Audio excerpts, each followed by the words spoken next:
Hello YouTubers, this is Bird Topaz. Today's date is September 3rd, 2016, and the time is 0112 hours. That's 0112 hours, and this is Saturday morning. Okay, today I want to discuss U.S. Code Title 18, Section 241, and how it pertains to gang stalking, actually better termed covert domestic counterintelligence stalking. The existence of this statute proves that organized stalking was known basically in the 1940s. And the thing about it is that they passed a statute against it. Okay? You do not have to pass laws against pink elephants, because pink elephants don't exist. And yet, the very nature of covert domestic counterintelligence stalking, also known as gang stalking, has been prohibited by this statute. There's no question that this is what it is. It basically prohibits. Listen to the statute, as I'm going to read it, and then I'm going to discuss it in much greater detail. And then you will see where I'm driving at this. Okay. The source of this law is the Cornell University Law School website. This is where I'm getting this information from. This is not by any means, this is not rumor. This is definitely a fact. This is what the statute says, beyond the shadow of a doubt.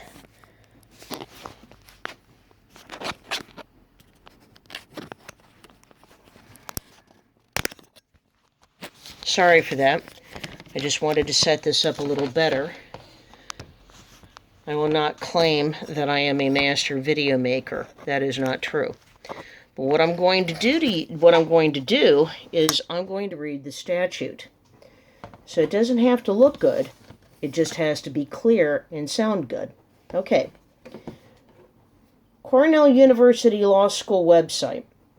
U.S. Code Title 18, Part 1, Chapter 13, Section 241. Short-termed 18 U.S. Code Section 241, and the title of this section is Conspiracy Against Rights. Paragraph: If two or more persons conspire to injure, oppress, threaten, or intimidate any person in any state, territory, commonwealth, or district in the free exercise or enjoyment of any right or privilege secured to him by the Constitution or laws of the United States, or because his having so exercised the same. Or, paragraph, if two or more persons go in disguise on the highway or on the premises of another with intent to prevent or hinder his free exercise or enjoyment of any right or privilege so secured. Paragraph, they shall be fined under this title or imprisoned not more than 10 years, or both.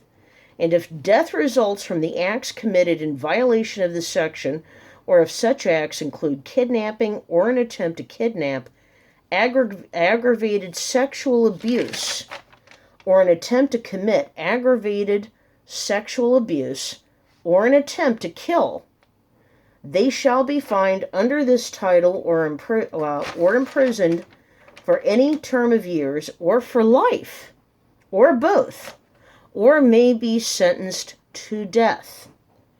This is entitled June 25th, 1948, Chapter 645, 62 Statute 696. I don't really know how to read the codes for law books, but I'm assuming that is in the actual U.S. Code book, and I imagine it's Chapter 645. If there's someone out there more educated about this, feel free to correct me. Okay, there's also an addendum to this law, and the addendum is very interesting. If anything, it puts even more teeth into the statute. 1988. It has the initials PUB.L. So I'm assuming Public Law 100 through 690.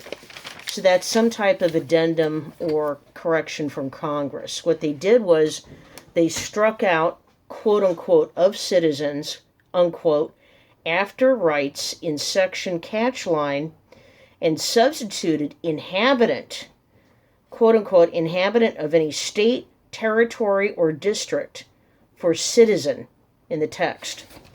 So it's not just citizens now that are protected by this, it's inhabitants. So you don't even really have to be a citizen of the United States in order to enjoy these protections.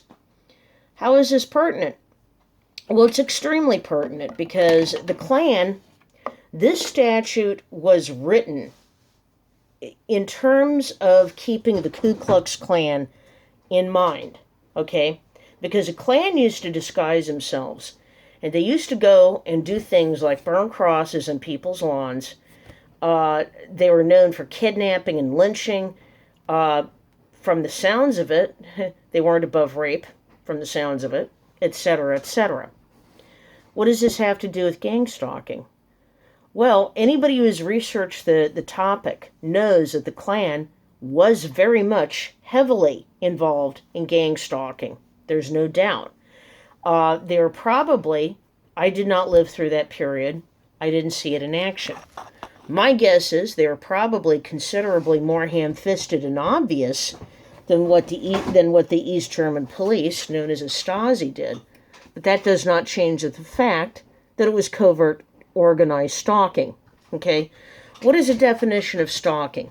Stalking is any unwanted, unwelcome attention following, any unwanted contact between two persons.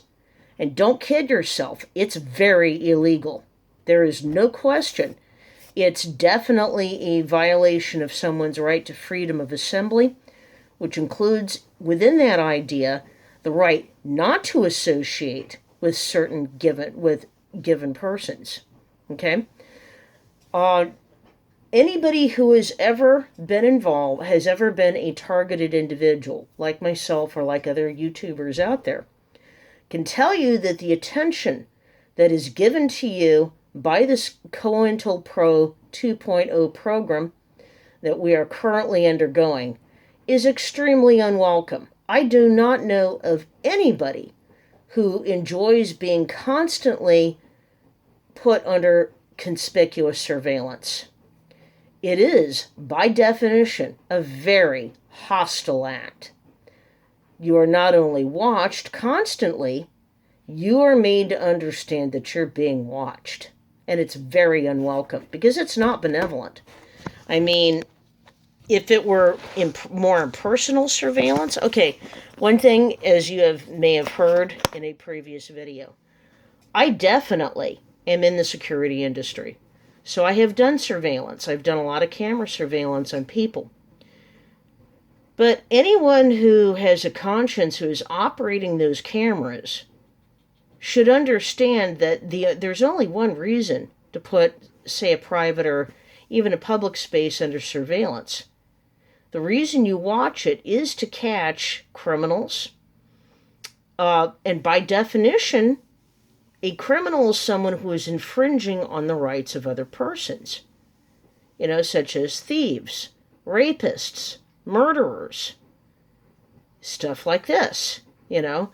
Obviously, terrorism really does exist. There are people out there who would be willing to put a canister of sarin within a subway just for giggles, or to get attention for their so-called cause. Yes, these people really do exist.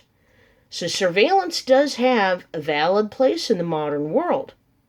Where it does not have a valid place in the modern world is when it is being used to intimidate, gather data on innocent persons who are nonviolent and who are